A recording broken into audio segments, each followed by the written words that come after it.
When trying to pay for a coffee, a millionaire's card was declined under curious gazes. The one who helped him wasn't another rich person, but a street girl with crumpled bills in her hands. That gesture awakened memories of a loss he had never overcome. If you were touched by this beautiful story of resilience and love, don't forget to subscribe to our channel and tell us which city you're watching from. Continuing. Chapter 1. A Chance Encounter.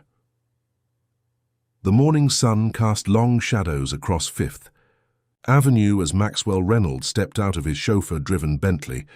At 42, Max was the embodiment of success, impeccably dressed in a tailored Armani suit, his salt-and-pepper hair precisely styled, and his confident stride reflecting years of boardroom dominance.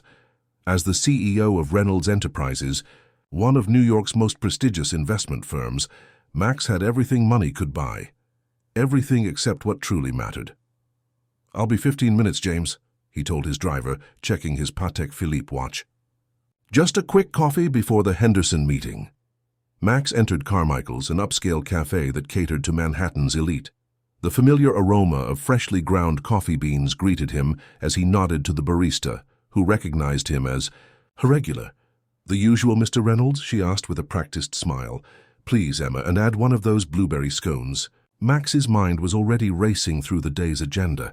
The Henderson acquisition, the board meeting at 11, lunch with the Japanese investors, and the charity gala that evening. His life was a carefully orchestrated symphony of power moves and strategic decisions.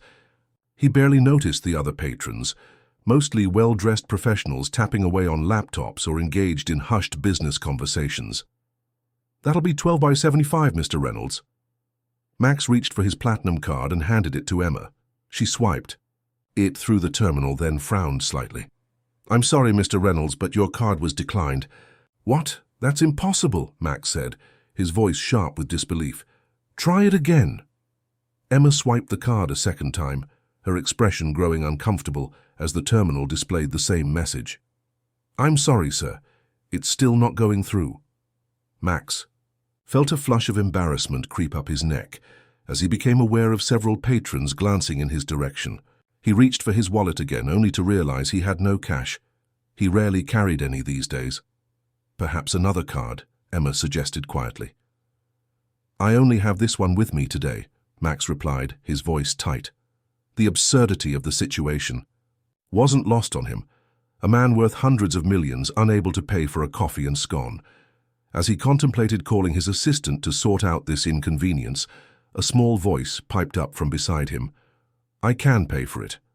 Max turned to find a tiny figure standing there, a girl no older than 8, with tangled blonde hair and clothes that had clearly seen better days. Her blue eyes, however, shone with an intelligence and warmth that seemed at odds with her disheveled appearance. She held out a crumpled $5 bill and 3 singles. "Here," she said simply. "You can have it." Max stared at the child, momentarily speechless. "That's very kind of you, but I couldn't possibly—" "It's okay," the girl insisted, placing the money on the counter. "Sometimes people need help." The simple wisdom in her words struck Max with unexpected force. This child, who clearly had so little, was offering him what might be all the money she had. "What's your name?" he asked, studying her face more carefully now. "Lily," she replied with a small smile that transformed her face. Just Lily. There was something hauntingly familiar about her features, something that tugged at Max's memory in a way he couldn't quite place. Emma, seemingly moved by the interaction, took the money and handed Lily back $2. "That's enough." "Sweetheart, very generous of you." Max knelt down to Lily's level, noticing the frayed edges of her coat and the scuffed shoes that were at least a size too big for her. "Thank you, Lily. That's incredibly kind, but I can't take your money. Where are your parents? Are you here alone?" A shadow passed over Lily's face. "I don't have parents. I take care of myself." The cafe suddenly felt too quiet, as if everyone was listening to their conversation. Max felt a strange tightness in his chest, part compassion, part something deeper he couldn't identify. "Where do you live, Lily?" She shrugged. "Different places, sometimes by the library, the security, God, there is nice. Before Max could respond, a middle-aged woman in a server's uniform approached them. Lily, honey, you shouldn't be bothering the customers. She turned to Max with an apologetic smile. I'm sorry, sir. She comes in sometimes and we give her hot chocolate. She's a good kid. She wasn't bothering me at all, Max said, still watching Lily's face. Actually, she was helping me. The server, whose name tag read Doris, lowered her voice. She's one of the street kids, shows up here every few days. We try to help when we can, give her food and such, but she never stays long. The authorities have tried to place her, but she always runs away. Max's phone buzzed insistently in his pocket, likely his assistant wondering why he wasn't at the Henderson meeting yet. But for the first time in years, Max found himself not caring about a business obligation. Lily, would you like to have breakfast with me? He asked, surprising himself with the invitation. Lily's eyes widened with suspicion. Why? Because you tried to help me and I'd like to return the favor, Max said honestly. Plus, I hate eating alone. After a moment's hesitation, Lily nodded. Max guided her to a table by the window, feeling several pairs of eyes following them. The incongruity wasn't lost on him. The powerful CEO and the homeless child sharing a table at one of Manhattan's most exclusive cafes.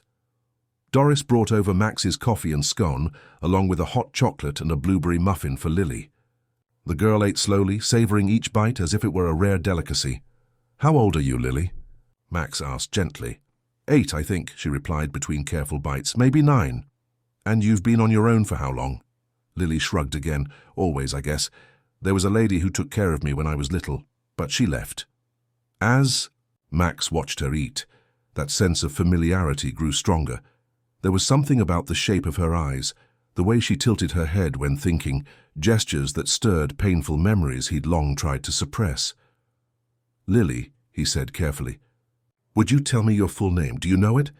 Just Lily, she repeated, then added after a pause.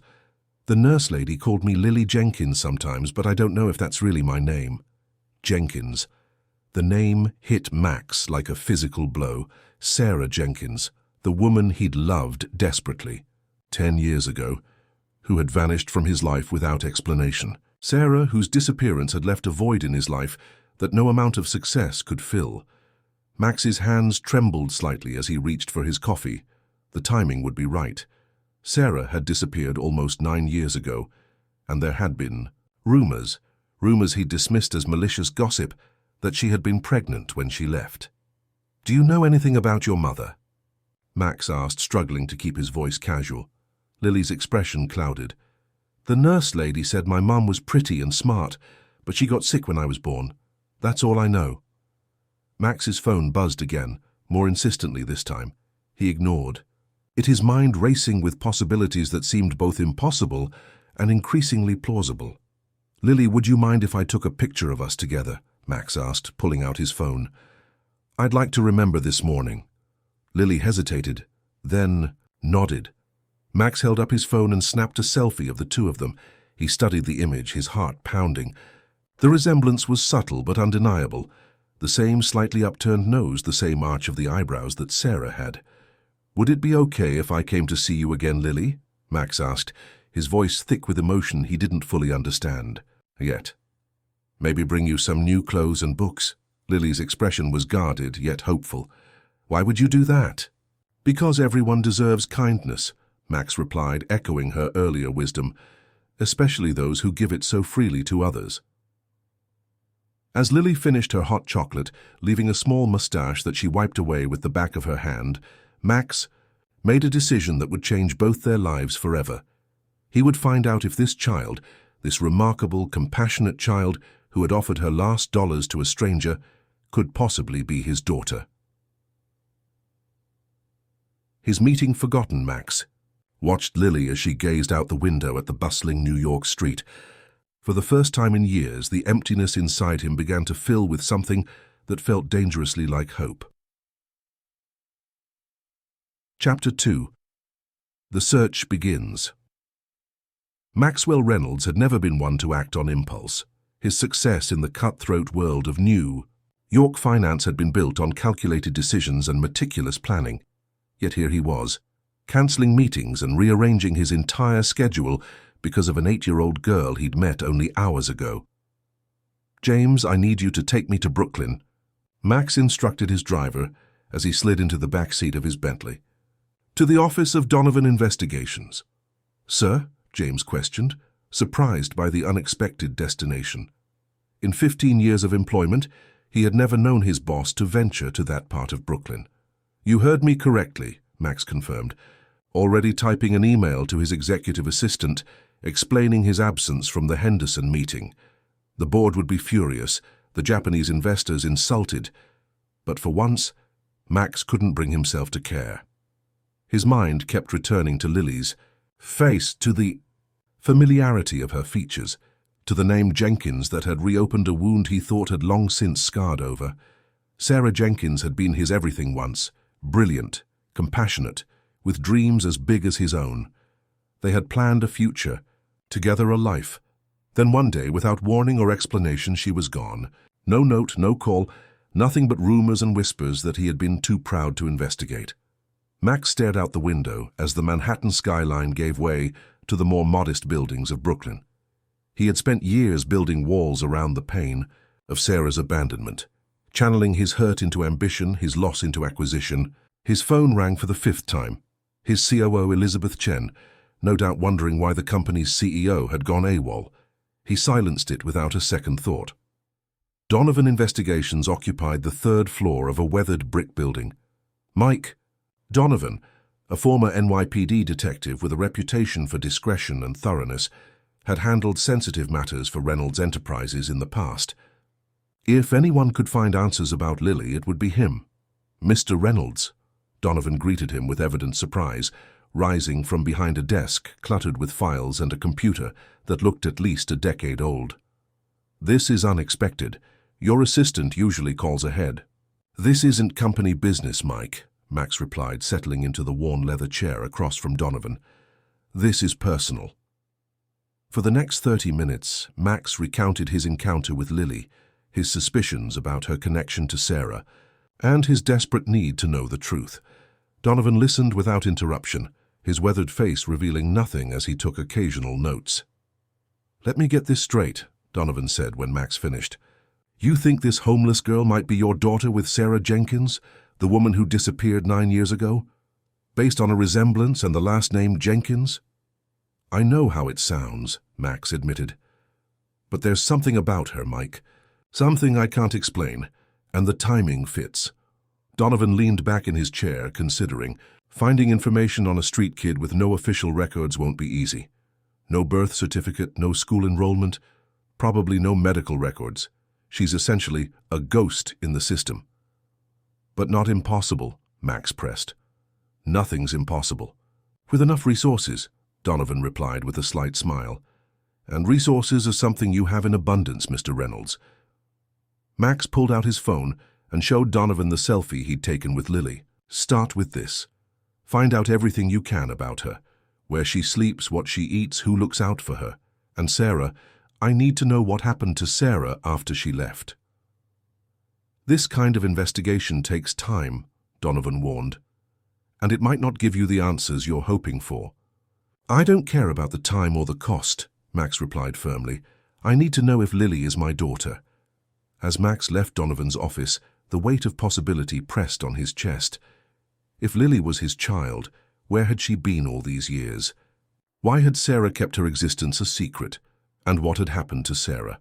The next morning found Max in Carmichael's again, arrived early and positioned at the same table where he'd sat with Lily. He had brought children's books, a warm jacket and a backpack filled with essentials, hoping, perhaps foolishly, that she might return to the cafe.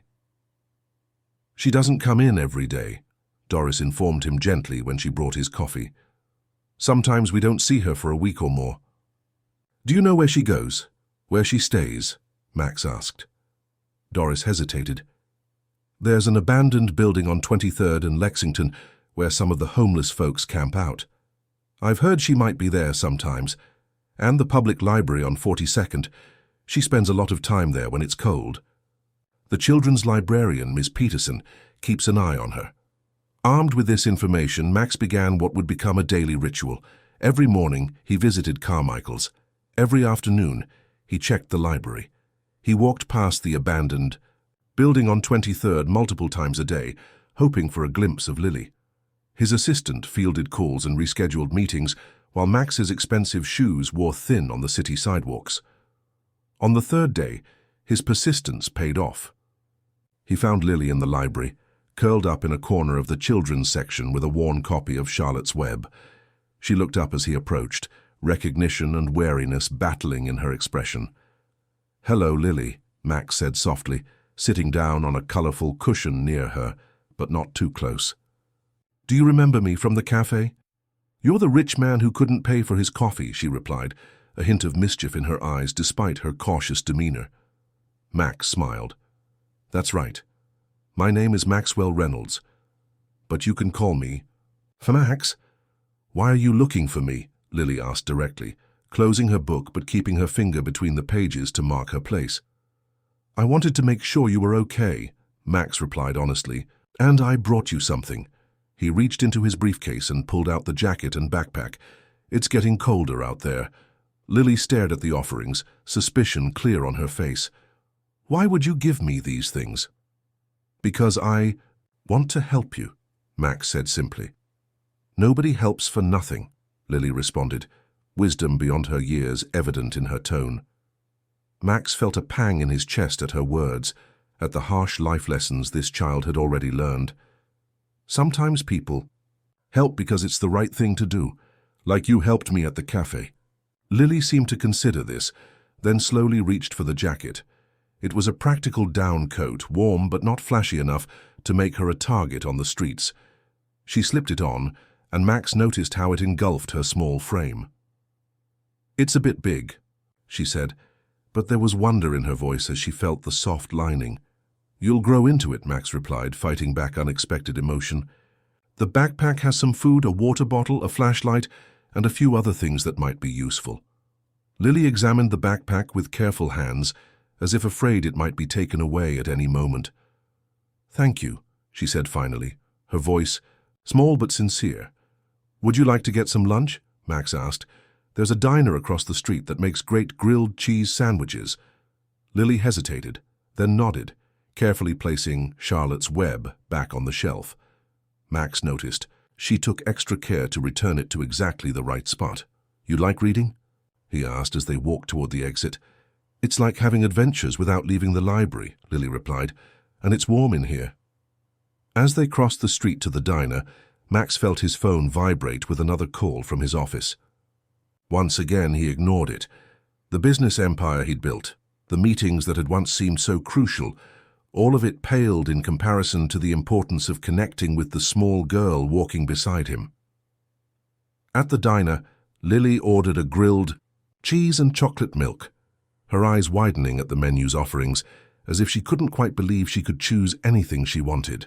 Max watched her eat, noting the careful way she wrapped half the sandwich in a napkin and slipped it into her new backpack. "For later," she explained when she caught him watching. "Lily," Max began carefully, "I'd like to help you more than just with lunch and a jacket. I have a big apartment with a spare bedroom. You could stay there, have regular meals, go to school." Her face immediately closed off, fear replacing the momentary contentment. "Are you from social services? Are you going to put me in a home?" No, Max assured her quickly. "I'm not. From any agency.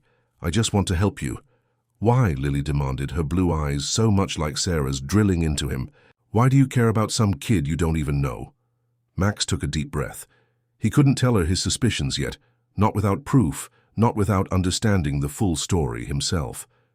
"Because I think everyone deserves a chance at a good life, especially children. And because you remind me of someone I cared about very much." Lily studied him with the wary assessment of a child who had learned to trust her instincts. "I don't go home with strangers. That's how kids disappear." The maturity and caution in her statement broke Max's heart all over again. "You're absolutely right," he agreed. "That's very smart of you. How about this? We keep meeting at the library or the cafe. You get to know me better. And maybe someday when you feel safe, you'll consider my offer." Lily seemed to relax slightly at this compromise. "Okay, but I'm not promising anything."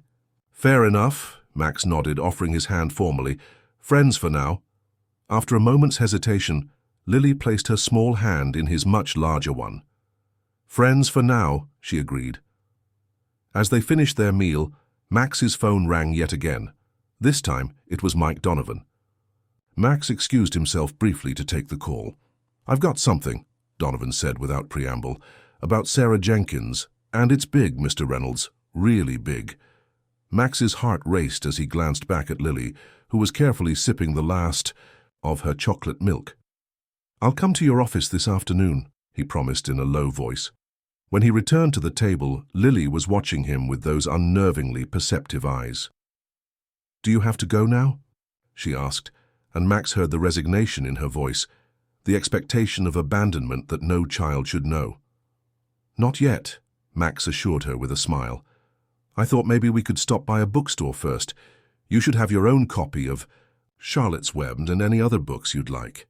For the first time since they'd met, Lily's face broke into a genuine, unguarded smile, a smile so like Sarah's that it took Max's breath away.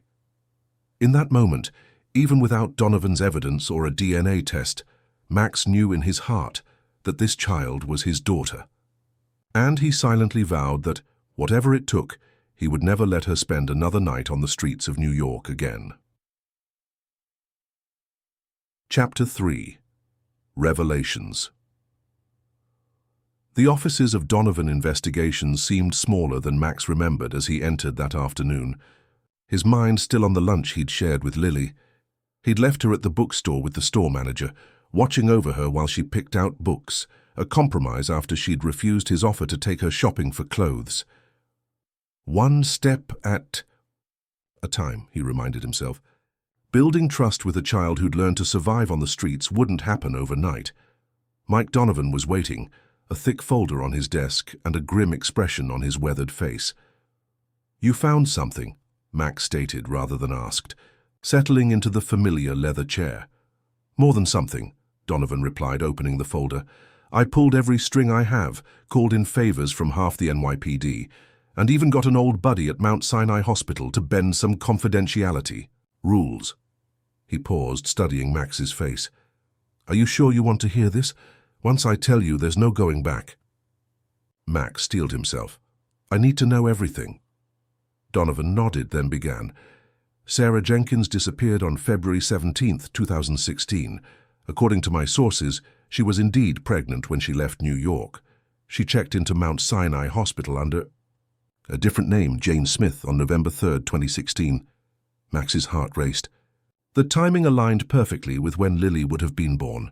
She was in labor, Donovan continued, his voice softening. There were complications, severe preeclampsia that progressed to eclampsia during delivery. What does that mean? Max asked, dreading the answer. It means her blood pressure spiked dangerously high. She had seizures during childbirth. Donovan paused. Sarah didn't make it, Max. She passed away shortly after delivering a healthy baby girl. The world seemed to tilt beneath Max. Sarah was gone, truly gone. Not living somewhere with another man, not hiding from him by choice, but gone from this world entirely. A wave of grief, fresh and raw despite the years, washed over him. The baby, he managed to ask, listed as Baby Girl Smith on the hospital records. But here's where it gets complicated. Donovan slid a photocopied document across the desk. One of the nurses, Nancy Coleman, signed the discharge papers for the infant. According to my contact at the hospital, Nancy was a close friend of Sarah's. They'd gone to nursing school together before Sarah switched to finance.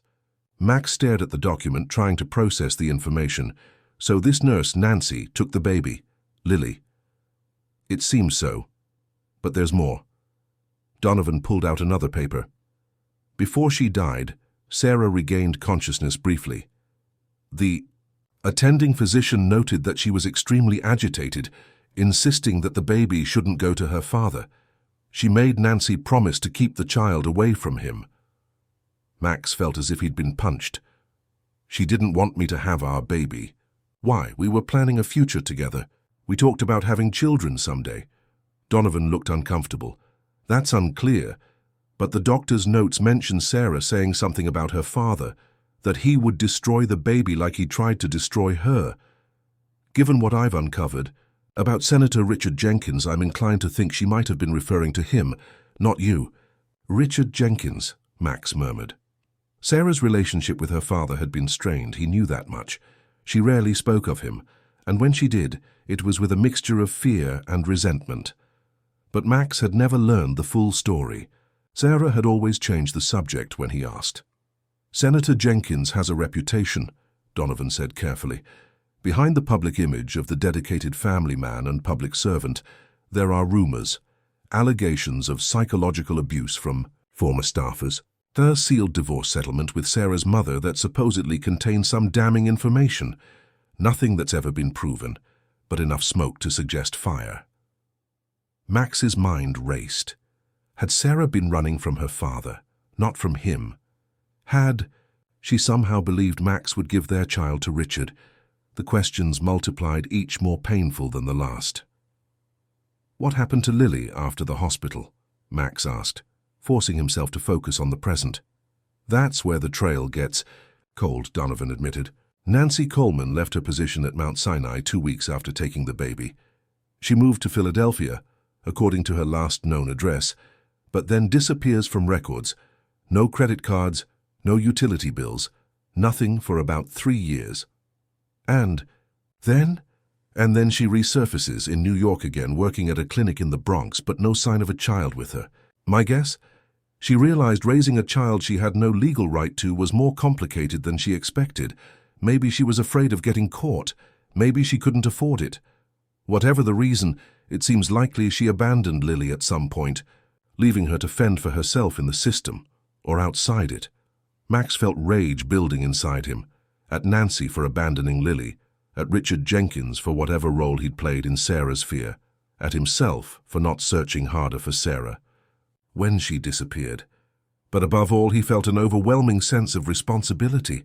His daughter, his and Sarah's child, had been living on the streets while he accumulated wealth in his penthouse apartment. I need absolute confirmation that Lily is my daughter, Max said firmly. How do we get a DNA test without frightening her away? Donovan reached into a drawer and pulled out a small kit. You'll need a cheek swab or a hair sample with the follicle intact. The lab I work with can rush the results in 48 hours. It's not admissible in court, but it will tell you what you need to know. Max took the kit, his mind already formulating a plan. And if she is mine, which I'm increasingly certain she is, what then? Legally, I mean. How do I establish custody? That's where things get complicated, Donovan warned. With no birth certificate listing you as the father, you'll need to establish paternity legally, then petition for custody. It would help if we could find Nancy Coleman, get her to testify about Sarah's final moments, confirm the baby's identity. Find her, Max instructed, whatever it costs. As Max left Donovan's office, the emotional weight of the day's revelations threatened to overwhelm him. Sarah was gone. She had died bringing their daughter into the world, alone and afraid. And that daughter had spent years on the streets, unloved and unprotected, while he had been just miles away building an empire that now seemed meaningless. He checked his watch, nearly 5 o'clock. He had promised to meet Lily back at the bookstore at closing time. The thought of seeing her again, now knowing with near certainty that she was his child, filled him with equal parts joy and dread. How could he tell her? How could he explain why he hadn't been there for her all these years? The bookstore was quiet when Max arrived, just a few customers browsing the shelves.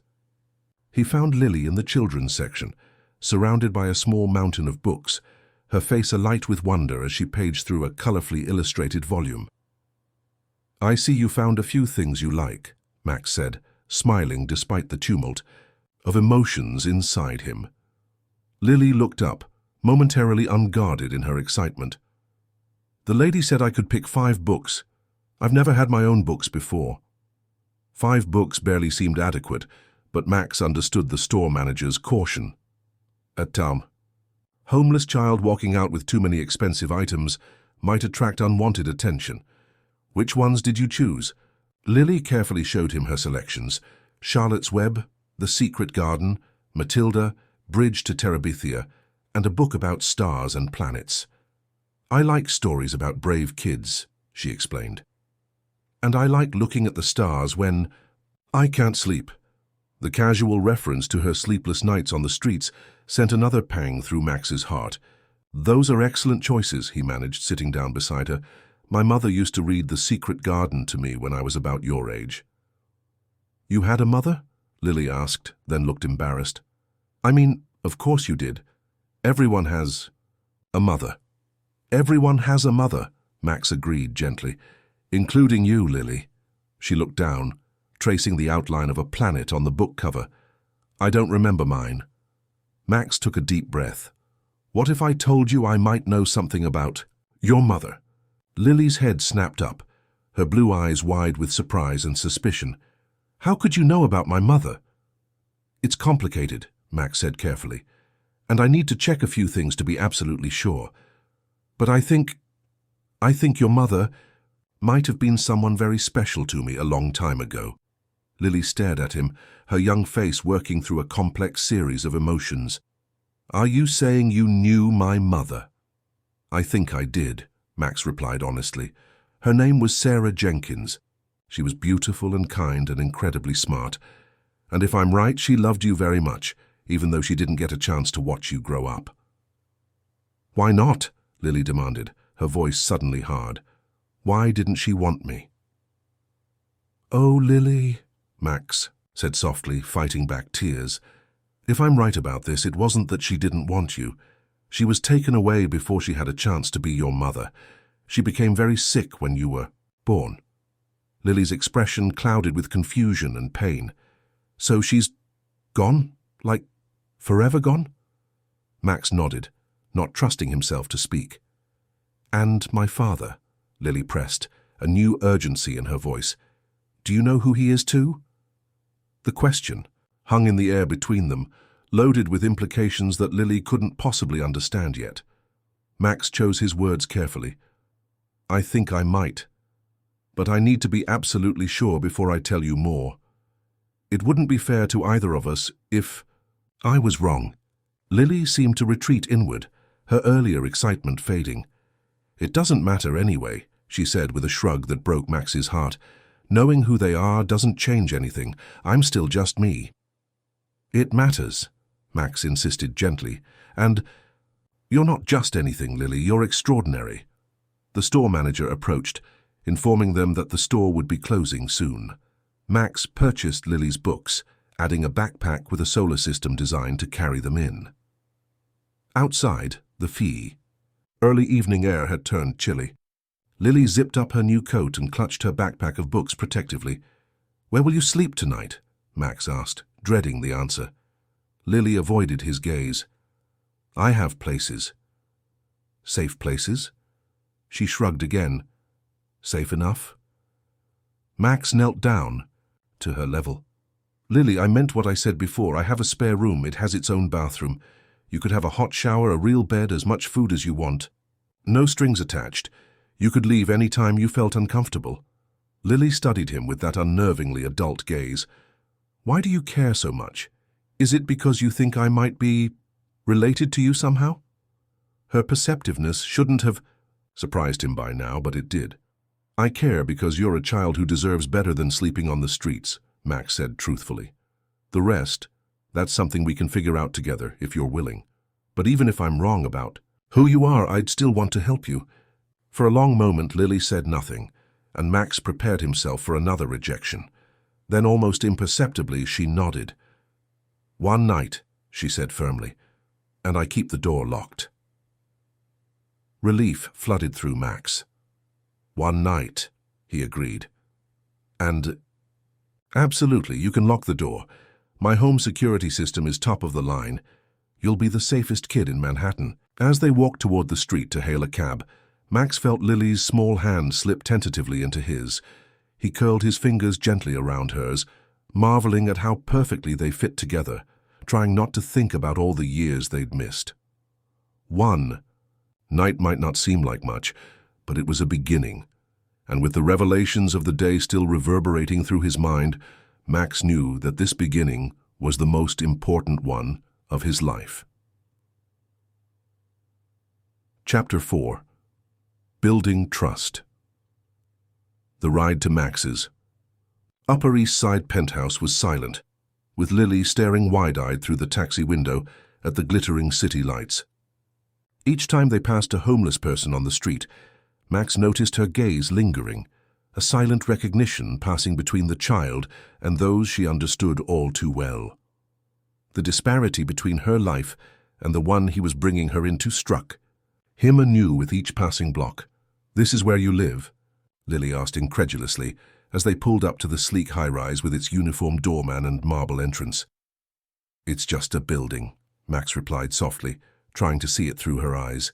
Big, but kind of empty most of the time.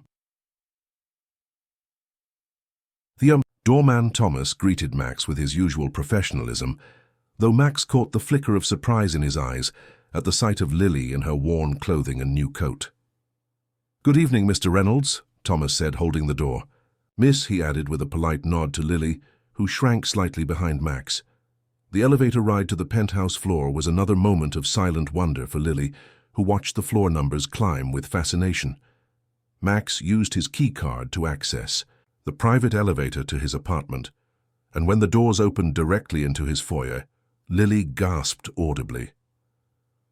"You live in the whole place?" she asked, taking in the sprawling living room with its floor-to-ceiling windows overlooking Central Park. "It's too big for one person," Max admitted. "I bought it thinking I might have a family someday." Lily stepped cautiously into the apartment, her eyes darting everywhere as if cataloguing escape routes, a habit born of survival on the streets. "It's like a museum," she observed, noticing the carefully curated artwork and designer furniture. "It's not very homey, is it?"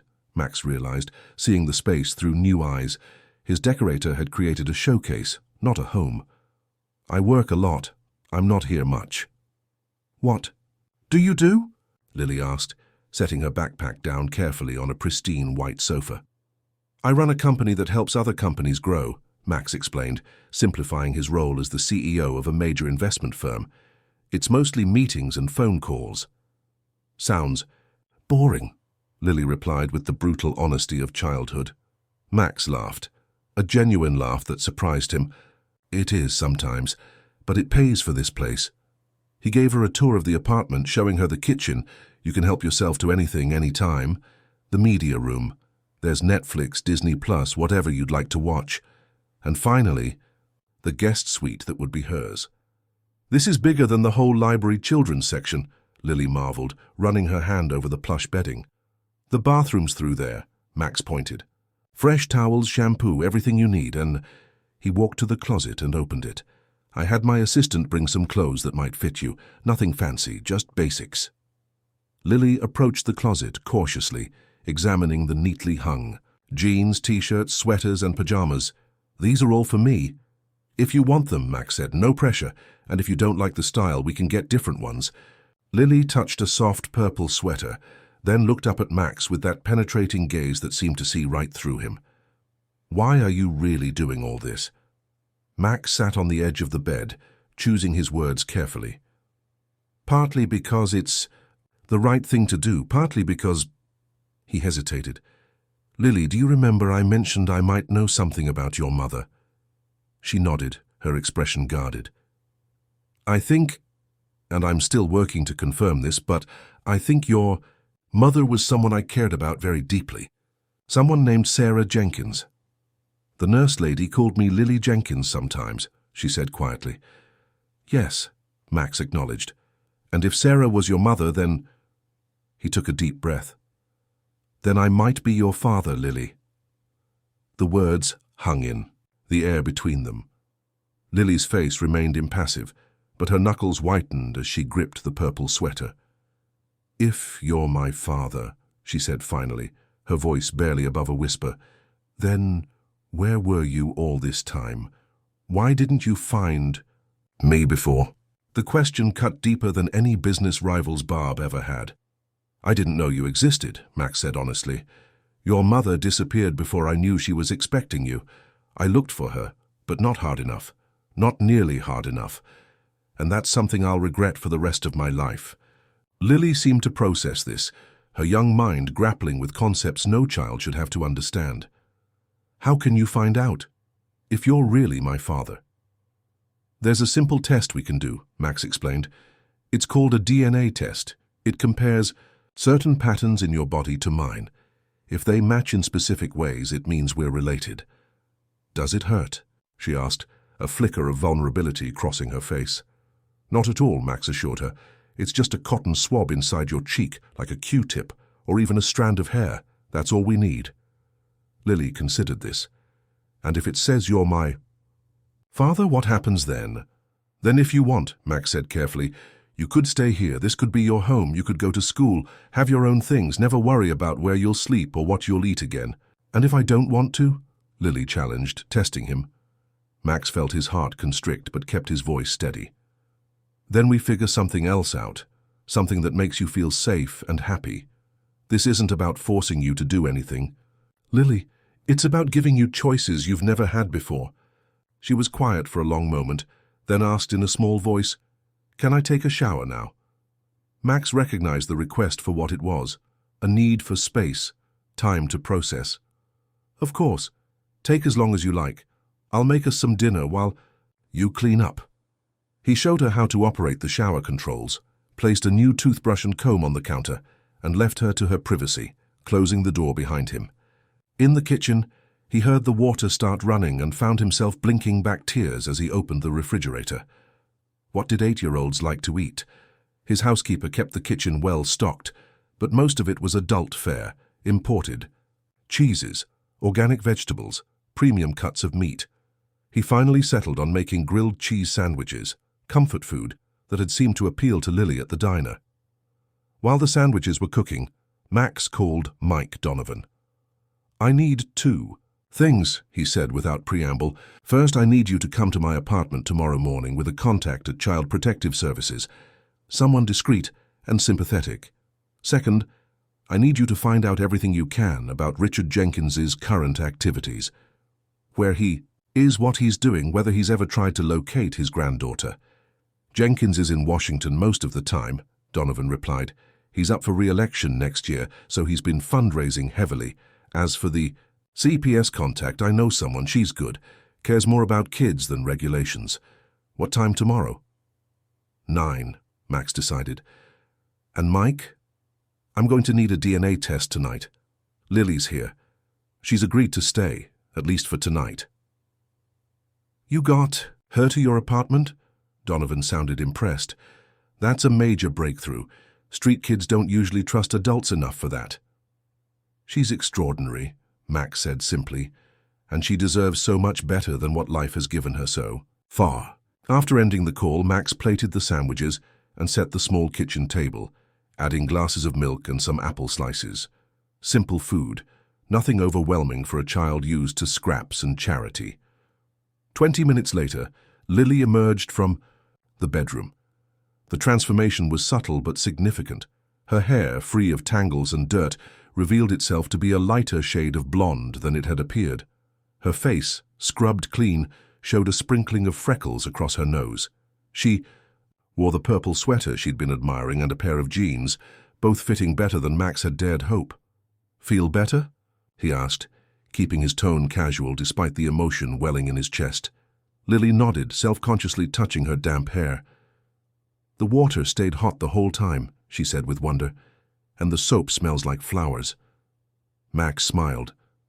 Hungry? I made grilled cheese. They ate in a surprisingly comfortable silence, Lily demolishing her sandwich with the controlled hunger of someone who had learned to make food last. When she finished, Max offered her seconds, which she accepted with less hesitation than before. Lily, Max said gently as they cleared the dishes together, the investigator I told you about, Mr. Donovan, he's bringing someone from Child Protective Services tomorrow morning. Alarm flashed across Lily's face. You're sending me away to a home? No, Max assured her quickly. Absolutely not.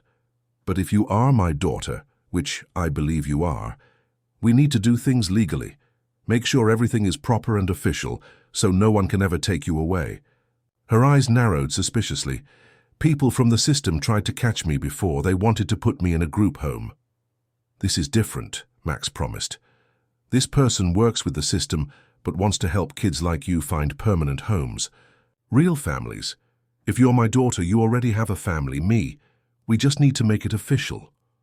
Lily seemed unconvinced. "What if the test says I'm not your daughter?" It was a possibility Max had barely allowed himself to consider. If Lily wasn't his child, his legal standing to help her would be significantly weakened. Yet the thought of abandoning her now, regardless of biology, was unthinkable. "Then I'll find another way to help you," Max said firmly. "DNA or not, I'm not going to let you go back to the streets, Lily, not ever." Something in his tone must have conveyed his sincerity, because Lily's posture relaxed slightly. "Can we do the test now? I want to know." Max retrieved the kit Donovan had given him and explained the process. With surprising composure, Lily opened her mouth for the cheek swab, watching intently as Max sealed the sample. "How long until we know?" she asked. 2 days, maybe less," Max told her. "Donovan's going to rush it." After the test was completed, Max suggested they watch a movie. Lily selected How to Train Your Dragon from the streaming options, and they settled on the large sectional sofa, a respectable distance between them. Halfway through the film, Max noticed Lily fighting to keep her eyes open, her head nodding despite her obvious determination to stay awake. "It's been a big day," he said gently.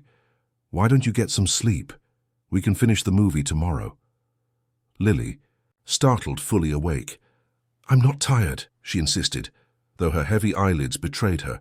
Max recognized the response for what it was, fear of vulnerability, of letting her guard down. "The bedroom door locks from the inside," he reminded her, "and I'll be sleeping way on the other side of the apartment." After a moment's hesitation, Lily nodded and slid off the sofa. "Good night, Mr. Reynolds," she said formally. "You can call me Max," he offered again. "Or whatever feels comfortable." Lily nodded again, padding toward the guest suite. At the doorway, she paused and turned back. "Thank you," she said quietly, "for the food and the clothes and everything." "You're welcome, Lily," Max replied, his throat tight with emotion. "Sleep well." After she disappeared into the bedroom, Max heard the distinct click of the lock, engaging. Rather than feeling hurt, he was relieved. The lock meant safety to Lily, and safety was the foundation of trust. Later, lying in his own bed, Max stared at the ceiling, his mind racing with plans and contingencies. Tomorrow would bring its own challenges. The CPS worker, the legal complexities, the long road ahead to making Lily officially his daughter. And lurking in the background, the shadow of Senator Richard Jenkins, a man powerful enough to create problems if he chose to insert himself into the situation. But for now, just a wall away, Lily was sleeping in a real bed with a full stomach and clean clothes. It was a small victory, but after years on the streets, it was also a monumental one. Max closed his eyes, allowing himself to hope, cautiously, guardedly, that this might be the beginning of the family he had once dreamed of having with Sarah. A family that, against all odds and years of separation, might finally be coming. Together, after all. Chapter 5. The Truth Emerges. The morning brought with it a sense of cautious optimism as sunlight filtered through the floor-to-ceiling windows of Max's penthouse. He had barely slept, his mind racing with contingency plans and the weight of responsibility that had suddenly entered his life. He'd made calls to his executive team, informing them he'd be working remotely for the foreseeable future. Elizabeth Chen, his COO, had been surprisingly understanding once he'd shared the barest outline of the situation. "Family comes first, Max," she'd said simply. "We can handle things at the office." Family. The word held new meaning now, fragile, but full of promise. Max was in the kitchen preparing pancakes, a childhood favorite he hoped might appeal to Lily, when he heard the guest room door open. Lily appeared in the doorway, her hair slightly mussed from sleep, wearing the pajamas his assistant had purchased. For a moment she seemed disoriented, as if she couldn't quite believe where she was. "Good morning," Max said gently. "Did you sleep okay?" Lily nodded, approaching the kitchen island cautiously. The bed was so soft I kept thinking I was falling. The simple statement spoke volumes about her life before, the hard surfaces, the constant vigilance, the lack of comfort that most children took for granted. Max pushed down the surge of anger at the circumstances that had led to this and focused on the present. Hungry? I'm making pancakes. Though I have to warn you, I'm not the world's greatest cook. Lily climbed onto one of the bar stools, watching him with interest. I've never had homemade pancakes before. Well, lower your expectations, Max joked, flipping one that was slightly lopsided. The fancy restaurants I usually eat at don't teach you much about cooking. To his delight, Lily smiled, a small, hesitant thing but genuine. He placed a stack of pancakes in front of her, along with butter, syrup, and sliced strawberries. You can put on whatever you like, he said, nodding to the toppings. Lily approached the food methodically, trying a small bite of plain pancake. First, then adding a tiny amount of butter, then a drop of syrup, evaluating each new flavor with serious concentration. Max found himself charmed by her deliberate exploration, so different from the way most children would drown their pancakes in syrup without a second thought. These are good, she declared finally, better than the ones at the shelter. It was. The first time she'd mentioned a shelter, and Max filed away the information carefully. You stayed in shelters sometimes? Lily nodded, her expression closing slightly. In the winter, when it got really cold. But I didn't like them. Too many. Rules, and some of the adults were mean. You don't have to talk about it if you don't want to, Max assured her, sitting down with his own plate. But I'm here to listen if you ever do. They ate in comfortable silence for a few minutes, before Max broached the subject of the morning's meeting. Mr. Donovan and the lady from Child Protective Services will be here at 9. Her name is Ms. Rodriguez. She's not here to take you away, Lily. She's here to help us figure out the best way to make sure you can stay, if that's what you want. Lily set down her fork, suddenly serious. What if the test says, I'm not your daughter? It was the second time she'd asked the question, revealing her deepest fear. Max met her gaze directly. Then we'll find another solution. Maybe I could become your guardian, or even adopt you. The point is, Lily, I'm not going to abandon you no matter what that test says. She studied him with that unnervingly perceptive gaze. Why do you care so much? You barely know me. Max considered his answer carefully. Sometimes connections don't need years to form. Sometimes they happen in an instant. When you offered me those few dollars in the cafe, you showed more kindness and generosity than most adults I know who have millions. That matters to me. You matter to me. Before Lily could respond, the apartment's intercom buzzed, announcing the arrival of Donovan and Ms. Rodriguez. Max buzzed them up, giving Lily's shoulder a reassuring squeeze as he passed her. Carmen, Rodriguez was not what Max had expected. Instead of the stern bureaucrat he'd imagined, she was a warm, energetic woman in her 50s, with laugh lines around her eyes and a no-nonsense manner that seemed to immediately put Lily at ease. So you're Lily, Ms. Rodriguez said after introductions were made, sitting across from the girl at the kitchen island. I've heard you're quite resourceful. Lily shrugged, but Max could see she was pleased by the assessment. You have to be, on the streets. Ms. Rodriguez nodded, her expression serious but not pitying. Yes, you do, and the fact that you've survived on your own speaks volumes about your strength. But you know what? Even the strongest people deserve help sometimes. While Lily and Ms. Rodriguez talked, Max pulled Donovan aside. Any news? He asked in a low voice. Donovan nodded, his expression grim. We found Nancy Coleman. She's working at a clinic in Queens now. She was reluctant to talk at first, but when I mentioned Lily was living on the streets, she broke down, confirmed everything we suspected and more. More, Max prompted. Sarah was terrified of her father finding out about the pregnancy, Donovan explained. According to Nancy, Senator Jenkins had always been controlling, but when Sarah told him she was seeing you, a self-made man without the right connections or background, he threatened to cut her off completely. When she defied him, he allegedly made vague threats about ruining your business. using his political connections to create problems for you. Max felt cold anger wash over him. That's why she left? To protect me? Partly, Donovan continued. But there was more. Nancy says Sarah had suffered emotional abuse from her father for years. When she found out she was pregnant, she was determined to keep her child away from him at all costs. She believed if Jenkins knew about the baby, he'd use it as leverage to control her, and eventually control the child too. The pieces were falling into place: Sarah's sudden disappearance, her desperate final request to keep the baby away from him. She had been trying to protect their child from her father, not from Max. There's one more thing, Donovan added, his voice dropping further. Nancy still has Sarah's personal effects, including a letter addressed to you that she never mailed. Nancy was supposed to send it after she and the baby were settled somewhere safe. But by then, the news had reported you were dating someone else. She thought it would only cause more pain. Max closed his eyes briefly, remembering the model he'd briefly dated after Sarah left. A relationship born of loneliness and public expectations rather than genuine connection. I need to see that letter. She's bringing it this afternoon, Donovan assured him. Their conversation was interrupted by the arrival of a courier with an express envelope. Donovan signed for it and handed it to Max. The DNA results.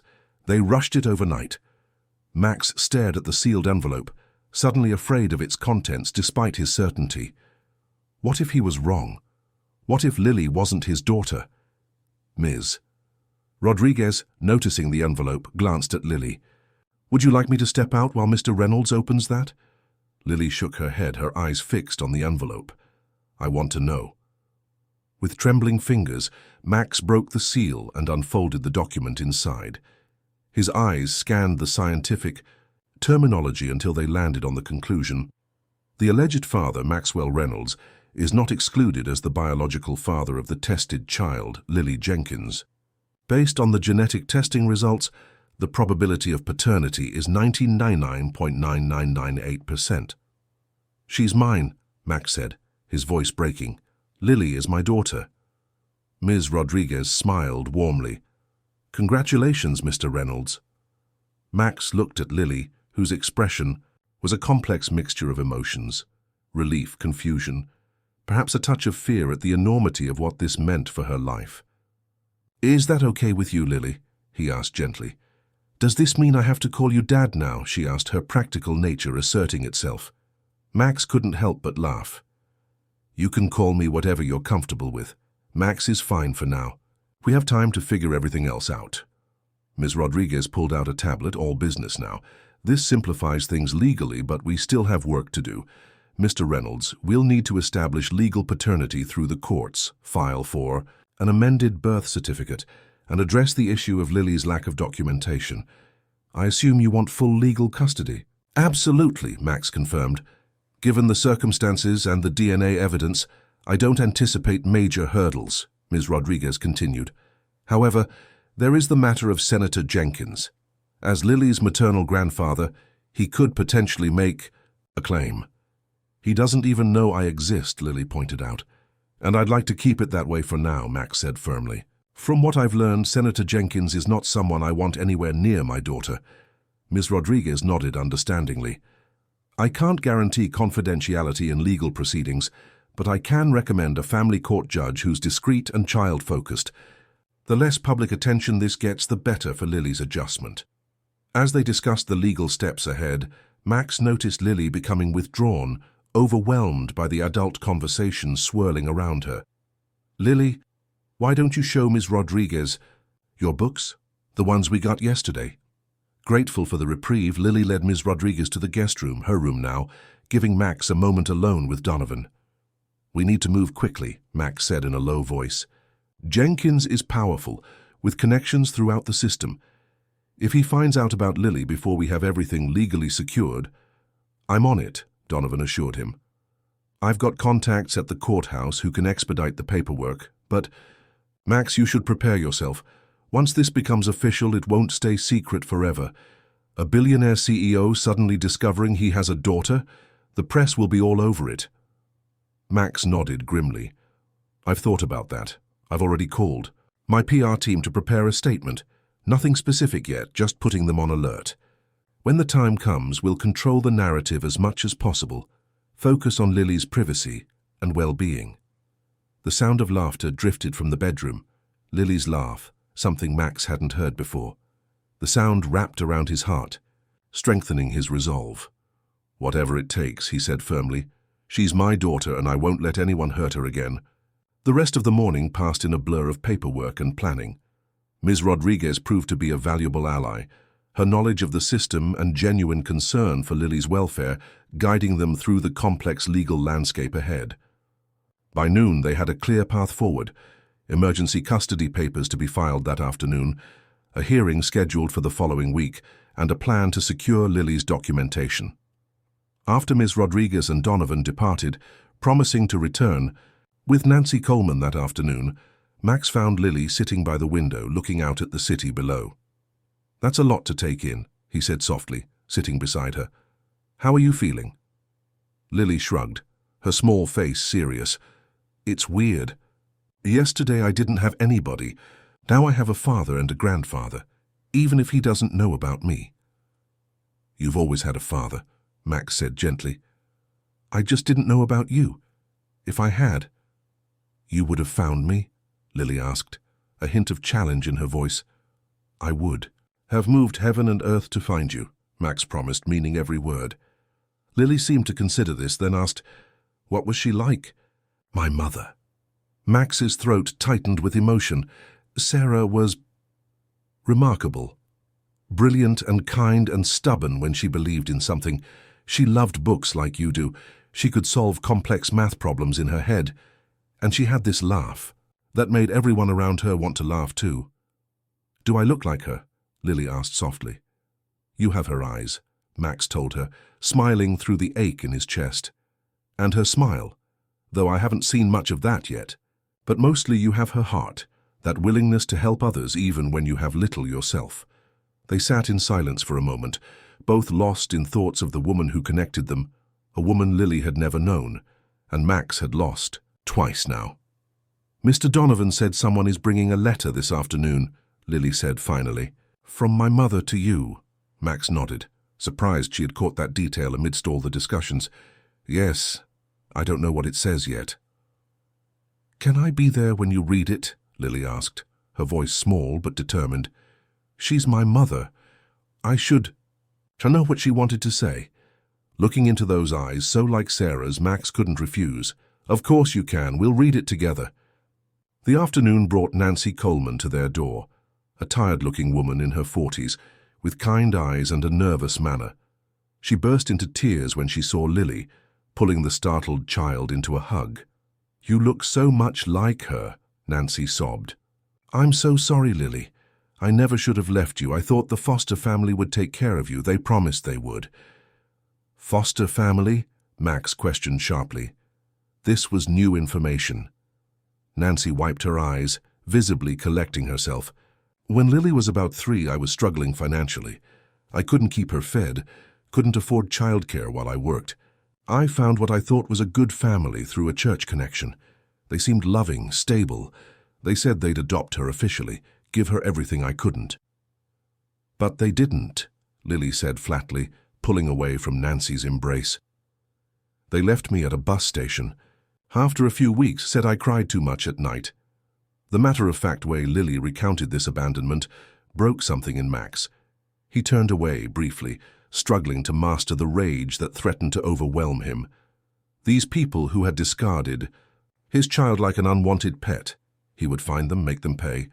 But that was for later. Right now, Lily needed him present and composed.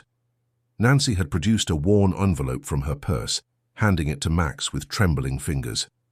"She wrote this the day before she went into labor, made me promise to get it to you if anything happened to her." The envelope was addressed simply, "Max." Inside was a single sheet of paper covered in Sarah's familiar handwriting.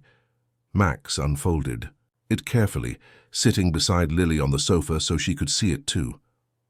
"Dear Max," he read aloud, his voice unsteady. "If you're reading this, something has gone wrong, and I didn't make it. I'm so sorry for leaving the way I did, without explanation. Or goodbye. Please believe that it was the hardest thing I've ever done, and I did it to protect you and our baby." Max paused, drawing a shaky breath before continuing. "My father threatened to destroy you, your company, everything you've worked for if I stayed. You know how powerful he is, and I couldn't risk your future. But there's more. I couldn't risk our child being under his influence. The emotional abuse I suffered growing up left scars that have never healed. I couldn't bear the thought of our child experiencing that too." Lily listened intently, her expression solemn beyond her years. "Now you know we're having a baby.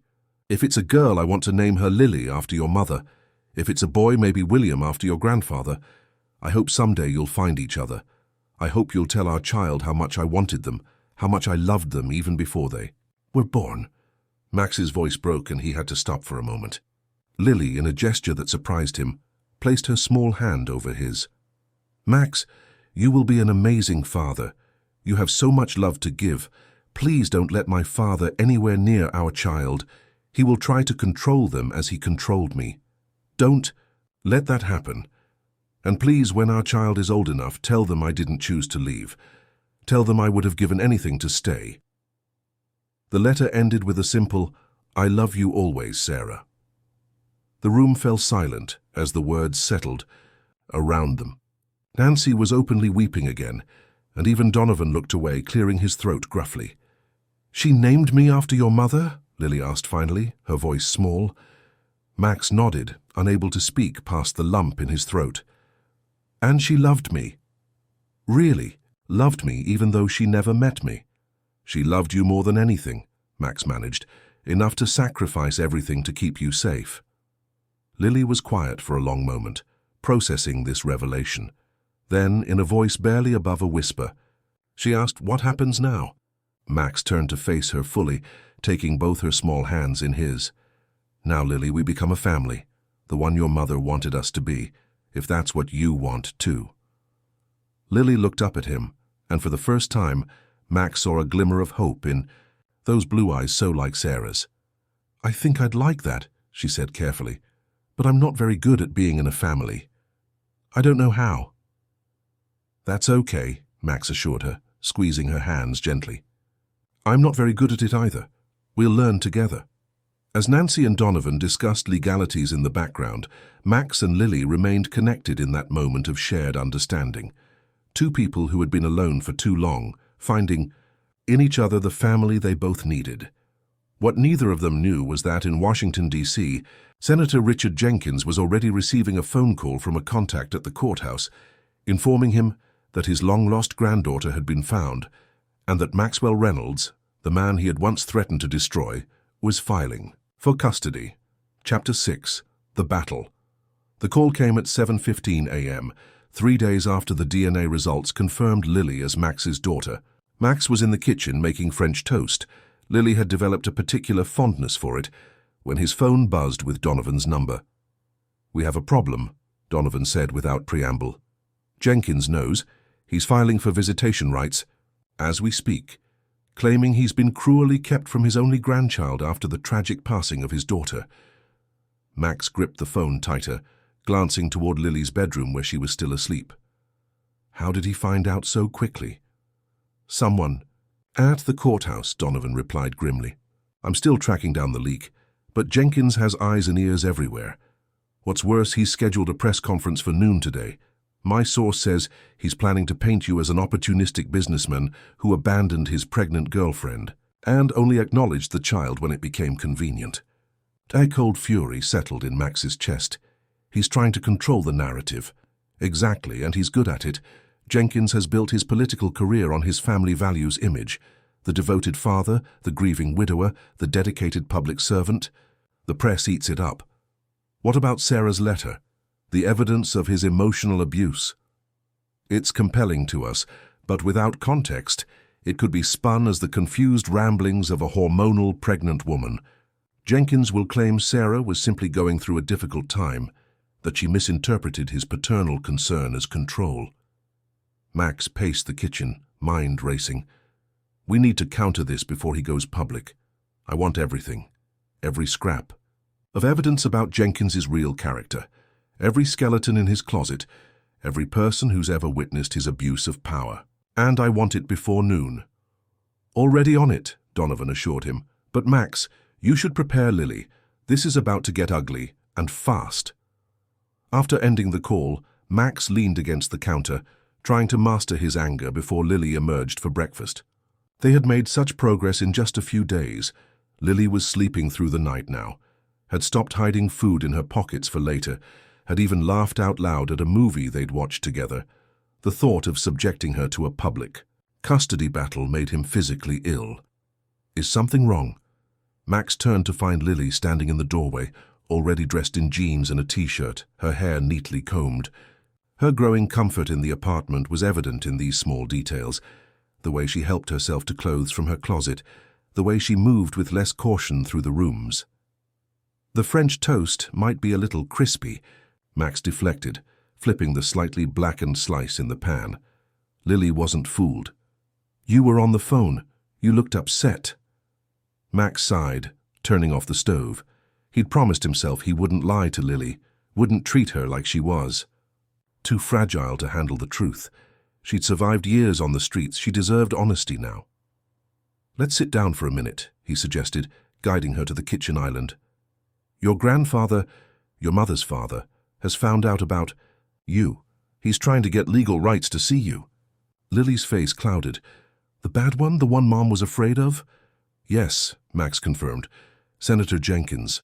He's a powerful man with a lot of influence. He's going to try to make me look bad in the press, to make it seem like I'm the one who's wrong in this situation." Lily considered this with a seriousness no 8-year-old should possess. "Why does he want me now? He never looked for me before." "It's complicated," Max said carefully. "I think part of it is about control. He couldn't control your mother, so now he wants to control you.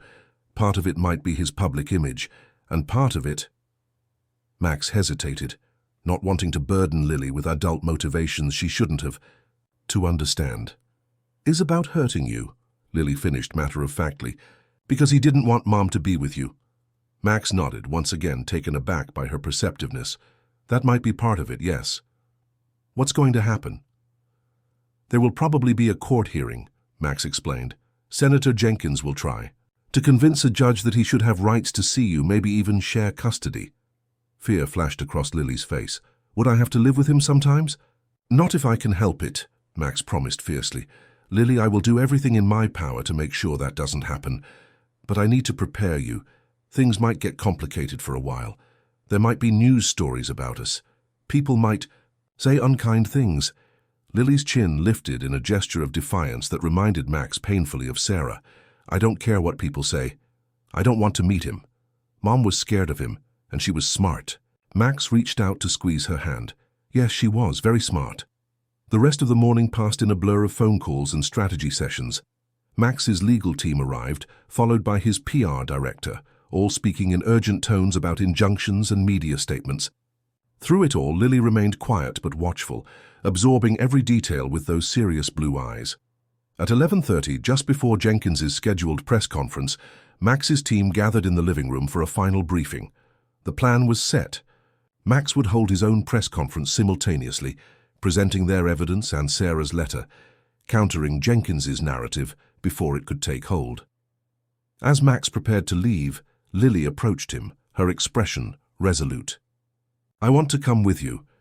"Lily, no," Max said gently. "These press conferences can be chaotic. There will be cameras, reporters shouting questions." "But if I'm not there, people might not believe you," Lily insisted. "They might think you're making things up about me." "She has a point," Donovan interjected. "Jenkins will be speaking as the grieving father and grandfather. Having Lily there would be powerful, but only if she's absolutely certain she wants to do this." Max knelt to Lily's level, searching her face. "This would be very public, Lily. Once we do this, people will know who you are. There's no going back to anonymity." "I've been invisible my whole life," Lily replied with a wisdom that broke Max's heart. "Maybe it's time people saw me." With reluctant admiration for her courage, Max agreed with strict conditions. Lily would not speak to reporters directly, would stay by his side at all times, and could leave the moment she felt uncomfortable. They may. arrived at the Reynolds Enterprises headquarters just as Senator Jenkins was beginning his press conference across town. On a monitor in the conference room, they watched as Richard Jenkins, a distinguished-looking man in his 60s with silver hair and a practiced, sorrowful expression, addressed the cameras. 9 years ago, I lost my beloved daughter. Sarah in childbirth, Jenkins began, his voice breaking artfully. A tragedy from which I've never fully recovered. Only now have I learned that she left behind a granddaughter, a child who has been living in unconscionable conditions while her biological father, Maxwell Reynolds, built a financial empire without once acknowledging her existence. Max felt Lily tense beside him as Jenkins continued, spinning a tale of a grandfather's grief and a businessman's callous abandonment of his responsibilities. It's time for me to step forward and ensure my granddaughter receives the love, care and connection to her mother's family that she deserves, Jenkins concluded, his expression a perfect mask of benevolent concern. I'm not seeking to replace Mr. Reynolds, merely to supplement what he provides with the warmth and history only family can offer. As reporters began shouting questions, Max turned away from the monitor. Are you ready? He asked Lily softly. She nodded, her small hand gripping his tightly. The press conference room was packed when they entered. Word had spread quickly about the dueling announcements.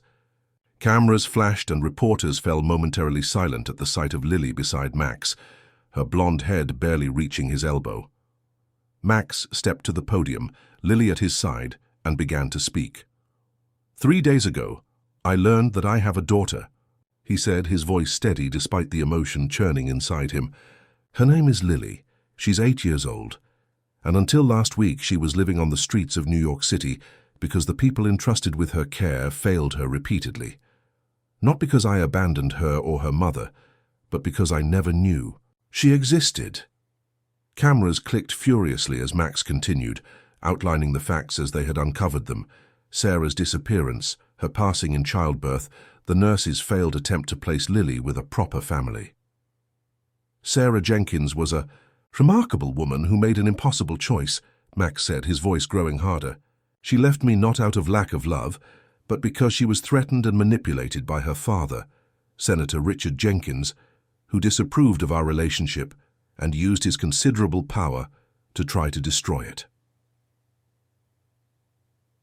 A murmur ran through the assembled press as Max held up a copy of Sarah's letter.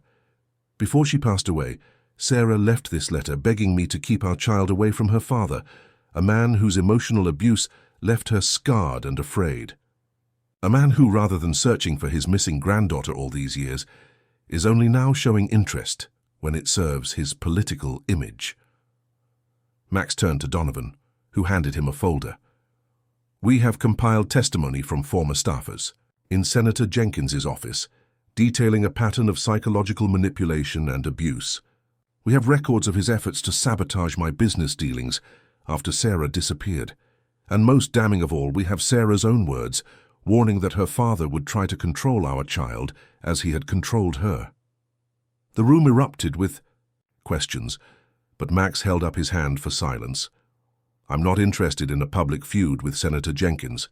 My only concern is protecting my daughter from a man her mother specifically feared. Lily has endured more hardship in her 8 years than most people face in a lifetime. She deserves peace, stability, and the chance to be a child at last. A reporter called out, Mr. Reynolds, how can we be sure this child is actually your daughter? Before Max could answer, Lily tugged at his sleeve, whispering something. Surprised, he leaned down to hear her more clearly, then nodded. Lily would like to say something, Max announced, adjusting the microphone to her height. The room fell silent as Lily stepped forward, her small face solemn but determined. My mom died when I was born, she said clearly. I never knew her or my dad until now. I spent a lot of time alone, sleeping in different places, being hungry a lot. Max, my father, found me because I helped him when his credit card didn't work. He didn't know who I was then. He just wanted to help me because it was the right thing to do. She paused, gathering her thoughts. I don't want to meet my grandfather. My mom was afraid of him and she was really smart. She wrote that in her letter. I just want to stay with my dad and go to school and be normal for once. Please don't.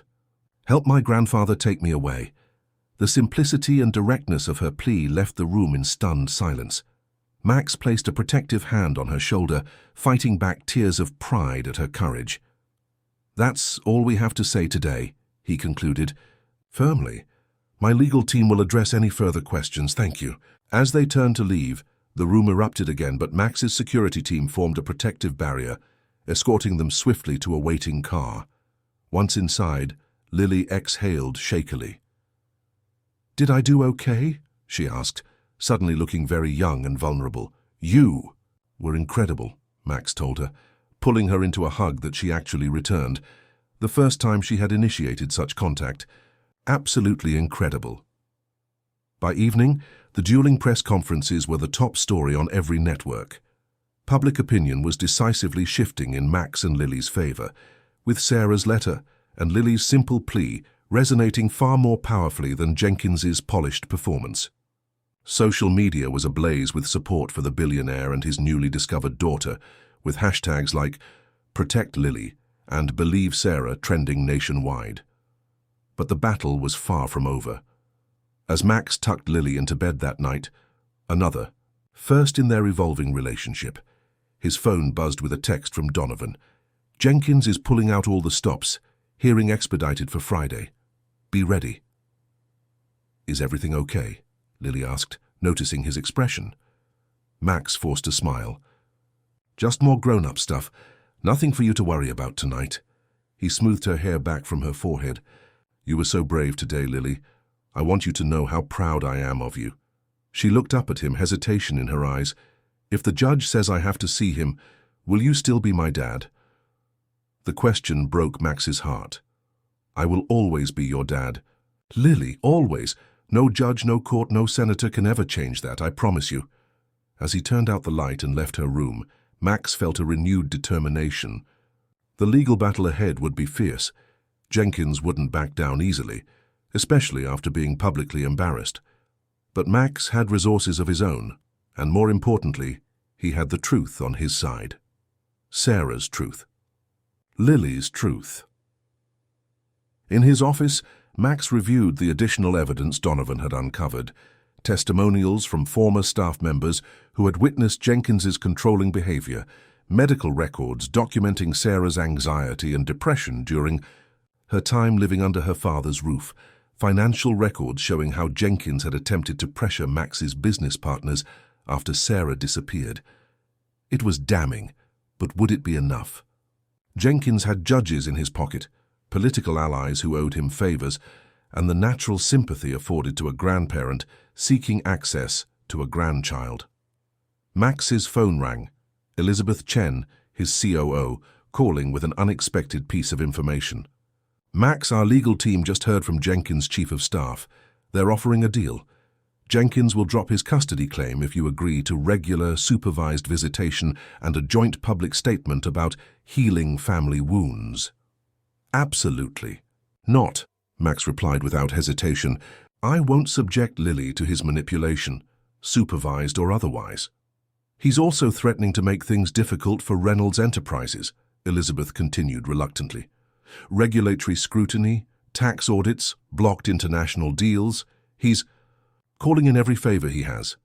Max laughed bitterly. "Let him try. Tell our team to reject any compromise that involves Lily spending time with Jenkins. I don't care what it costs." As he ended the call, Max noticed a small figure standing in the doorway, Lily in her pajamas, clearly having overheard at least part of the conversation.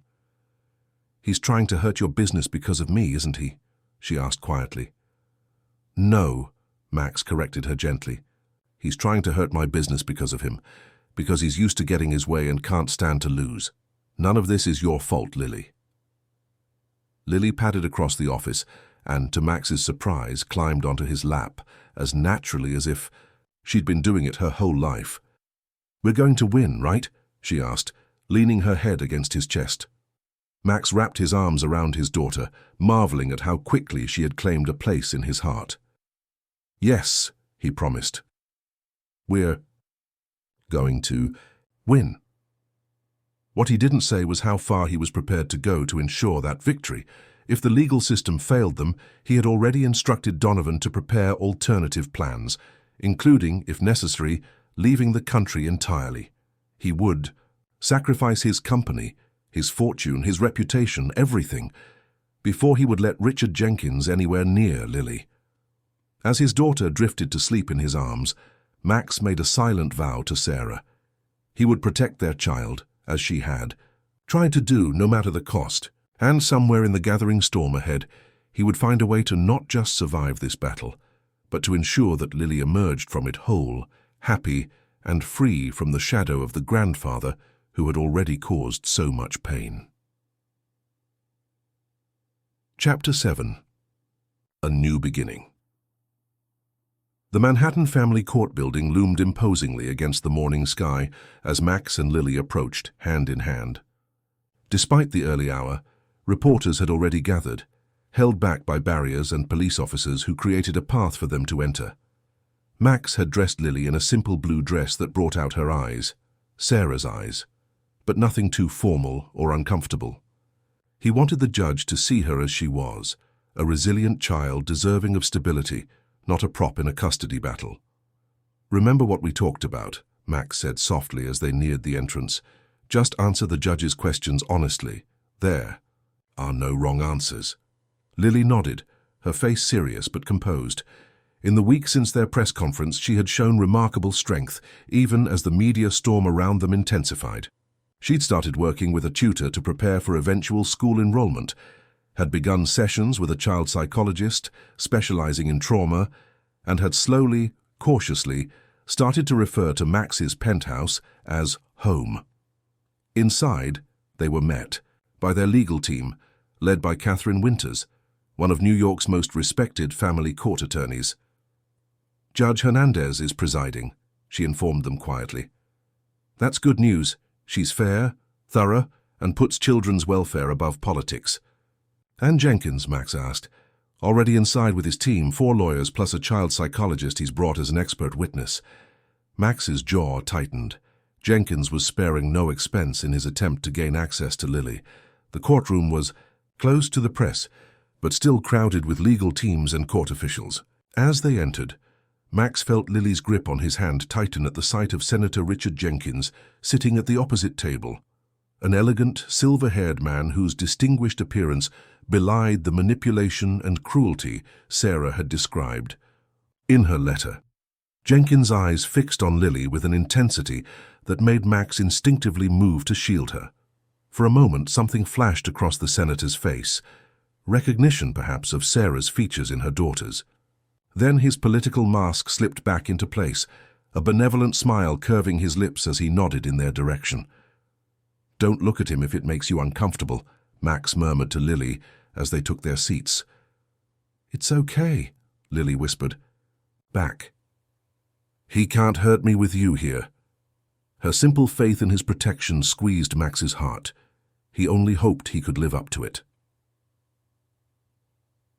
Judge Maria Hernandez entered, a no-nonsense woman in her 50s, whose sharp eyes missed nothing as she surveyed the courtroom.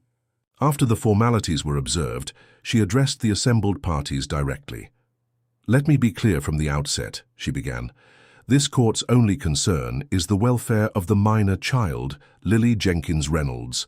Political considerations, media, narratives, and adult egos have no place in my courtroom. Is that understood?" Both legal teams murmured their agreement. The proceedings began with Jenkins's team presenting their case first. His lead attorney, a polished woman with a Harvard pedigree, painted a picture of a loving grandfather, cruelly kept from his only grandchild, a man who had lost his daughter and now sought only to maintain a family connection with her child. Senator Jenkins doesn't seek to disrupt the father-daughter relationship that's developing between Mr. Reynolds and Lily, the attorney argued smoothly. He merely wishes to provide the irreplaceable connection to her mother's family, to share stories of Sarah's childhood, to give Lily a sense of her maternal heritage. When Jenkins himself took the stand, he delivered a masterful performance of grandfatherly concern. He spoke of his deep love for Sarah, his devastation at her loss, and his shock at discovering she had left behind a child. "If I had known about my granddaughter's existence, I would have moved heaven and earth to find her," Jenkins testified. his voice breaking artfully.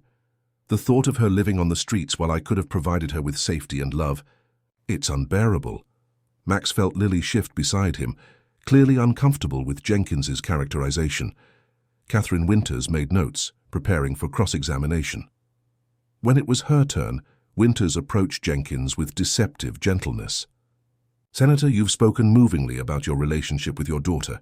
Would you describe it as close?" "Extremely," Jenkins replied confidently. "Sarah was my only child. We shared everything."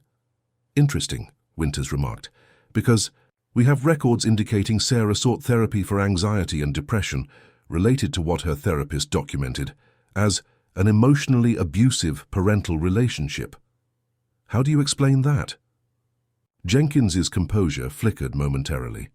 "Sarah went through a rebellious phase in her 20s.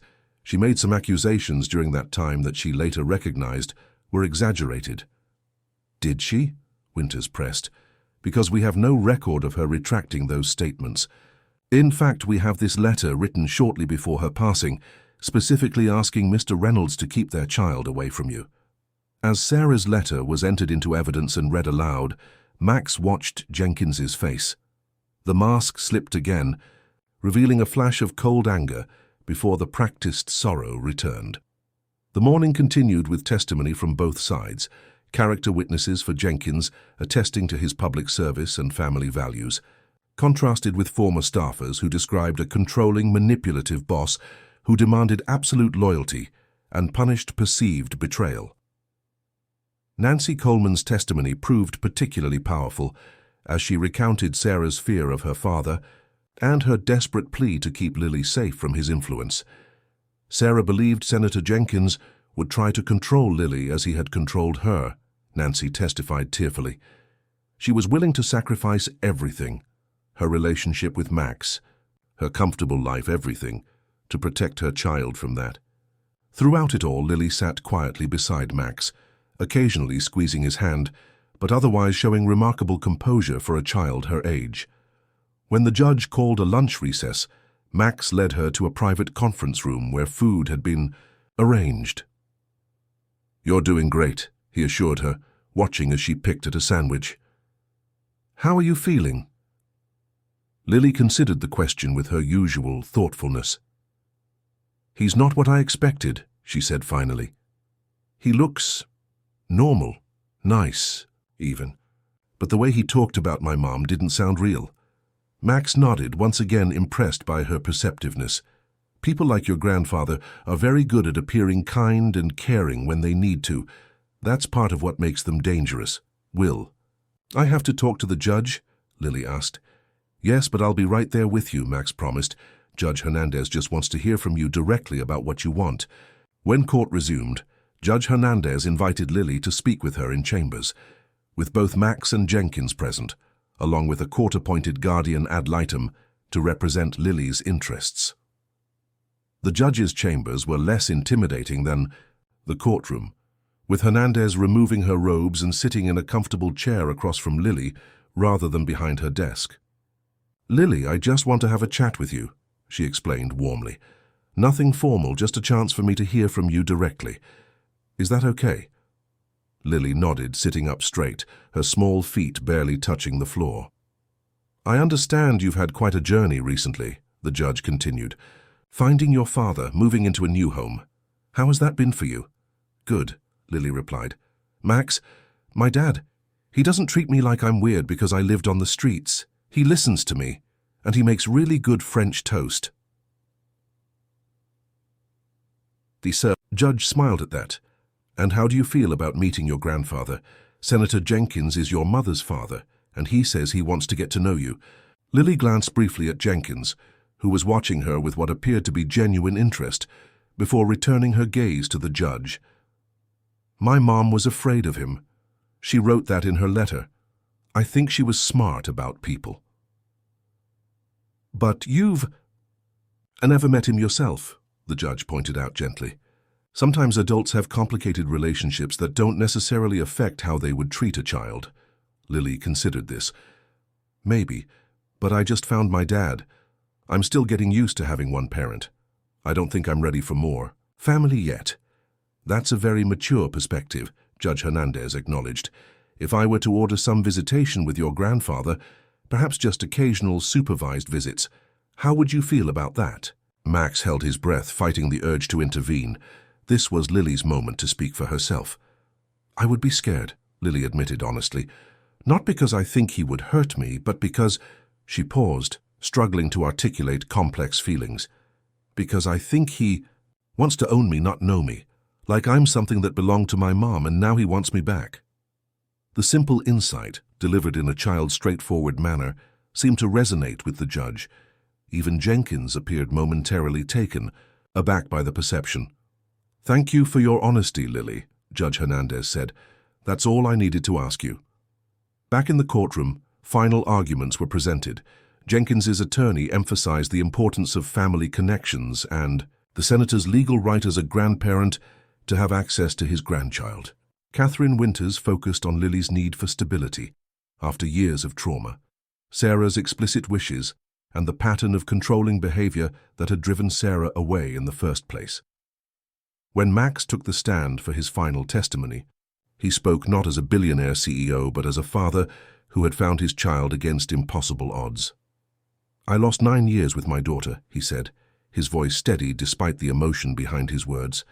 9 years I can never get back. I can't undo the hardships she endured, the nights she spent alone and afraid. But I can give her what she needs now, stability, safety, and the freedom to heal at her own pace." He turned to look directly at Jenkins. "Senator, I understand you lost Sarah. I lost her too. And I believe that somewhere beneath the political ambition and need for control, you did love her in your way. But this isn't about us. It's about Lily. And what Lily needs right now is peace, freedom from cameras, court battles, and adults fighting over her." As Max stepped down, Jenkins's expression was unreadable, his political mask firmly in place. Judge Hernandez took a brief recess to consider her ruling. When she returned, the courtroom fell silent. "This court has carefully weighed the evidence presented, the wishes of the child, and the legal rights of all parties," she began. "While I acknowledge Senator Jenkins's legal standing as a grandparent, I cannot ignore the express wishes of the child's mother, as documented in her final letter, nor the clear preference of the child herself." Max felt Lily's hand slip into his as the judge continued. "Therefore, I am granting full legal and physical custody of Lily Jenkins Reynolds to her father, Maxwell Reynolds. At this time, I am denying Senator Jenkins's petition for visitation. Rights." Relief flooded through Max, but the judge wasn't finished. "However," she added, looking directly at Lily, "as you grow older, Lily, you may become curious about your mother's family. Therefore, I am ordering that a pathway to potential future contact be established. When and if Lily expresses interest in connecting with her grandfather, not before, a graduated series of supervised visits may be arranged, subject to review by this court and contingent on the recommendation of Lily's therapist." It was a Solomon-like compromise, acknowledging Jenkins's technical rights while prioritizing Lily's emotional well-being and autonomy. Max could live with it.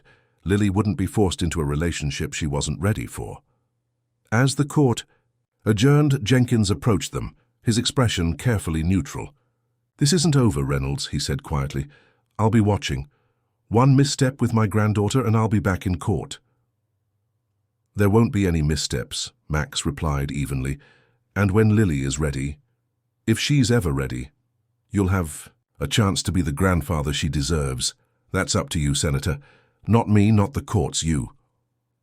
Something flickered in Jenkins's eyes, perhaps recognition of the truth in Max's words, perhaps just calculation of his next political move. With a stiff nod to Lily, who watched him warily, he turned and left, trailed by his legal team. Outside the courthouse, the press waited eagerly for statements. Max kept his brief. "The court has rightfully prioritized Lily's well-being and respected her mother's wishes. We're grateful for the ruling and ask for privacy as we move forward as a family." In the car heading home, truly home now, Lily sat quietly, processing the events of the day. "Is it really over?" she asked finally. "The legal battle is," Max assured her. Your grandfather may try again someday, but for now you're officially my daughter in every way that matters." Lily nodded, seeming to accept this. "What happens next?" "Whatever we want," Max told her with a smile. "School in the fall, maybe a real vacation this summer, decorating your room however you like, normal family stuff." "I don't know much about normal family stuff," Lily admitted. "That's okay," Max replied. "We'll figure it out together." 1 year later, the Central Park carousel spun in a blur of color and music as Max watched Lily, now 9, riding a painted horse with unabashed joy. Her blonde hair, longer now and healthy, streamed behind her as she waved excitedly each time she passed.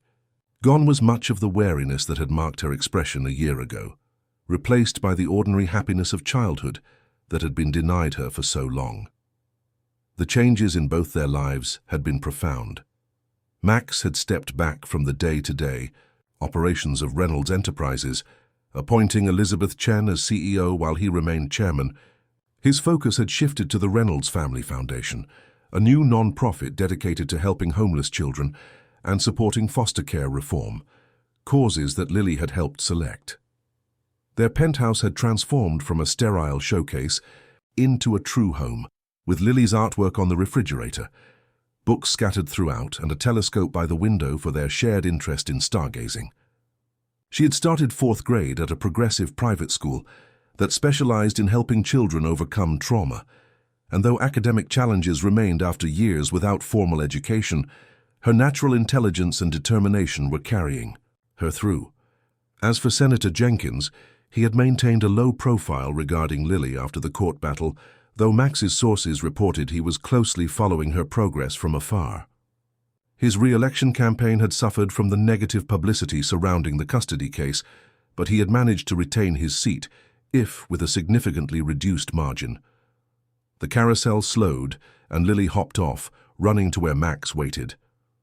"Did you see how high my horse went?" she asked excitedly. "I did," Max confirmed, smiling at her enthusiasm. "Highest one on the carousel." They walked hand in hand toward the ice cream stand, a Saturday tradition they'd established. As they waited in line, Lily suddenly grew serious. "Dad," she said, the word still new enough to send a thrill through Max each time she used it. "I've been thinking about something." "What's that?" he asked, noting the thoughtful expression that reminded him so much of Sarah. "Remember that lady at the cafe yesterday? The one who couldn't pay for her coffee because her card didn't work?" Max nodded. They had been at Carmichael's, the same cafe where they'd first met, now a special place they visited regularly. "I was thinking maybe we should start a thing where people can pay for extra coffees, and then when someone can't afford one, they can have it for free." Max smiled, recognizing the empathy that had drawn him to Lily that first day, the same compassion that had led a homeless child to offer her last dollars to a stranger in need. "That's a wonderful idea," he told her. "We could talk to Emma at Carmichael's about setting up a program, maybe even expand it to other cafes around the city." Lily beamed, pleased with his response. "I just think about how I helped you that day and how it changed everything. Maybe other people could have good things happen too." As they collected their ice cream cones and found a bench overlooking the park, Max marveled at the journey that had brought them here. From a chance encounter between a billionaire and a homeless child to the family they had become, it was a story neither of them could have imagined a year ago. "Dad," Lily asked, interrupting his thoughts, "do you think Mom would be happy about how things turned out?" Max looked at his daughter, this remarkable child who had Sarah's eyes, Sarah's compassion, but her own unique spirit that had survived against impossible odds. "I think she would be incredibly proud of you," he said softly. "Just as I am." Every single day, Lily smiled, ice cream dripping down her cone as she leaned against his shoulder contentedly. Around them, Central Park teemed with life, families enjoying the spring sunshine, tourists taking photos, New Yorkers walking their dogs. Ordinary moments that had once seemed impossibly out of reach for both of them. In his pocket, Max carried a small velvet box, a locket containing a photo of Sarah that he planned to give Lily that evening, another step in connecting her to the mother she had never known, building the bridge between past and future that would help her understand where she came from and the remarkable woman who had brought her into the world. But that was for later. For now there was just this perfect moment, father and daughter, ice cream on a spring day, and the simple joy of being together. After years of emptiness for them both, they had found in each other not just family, but home. "Hey, Dad," Lily said, finishing her ice cream. "Can we go see the sea lions at the zoo next?" "Absolutely," Max replied, standing and offering his hand. "Lead the way." And she did, skipping ahead with the carefree bounce of a child who finally knew she was loved, safe, and exactly where she belonged.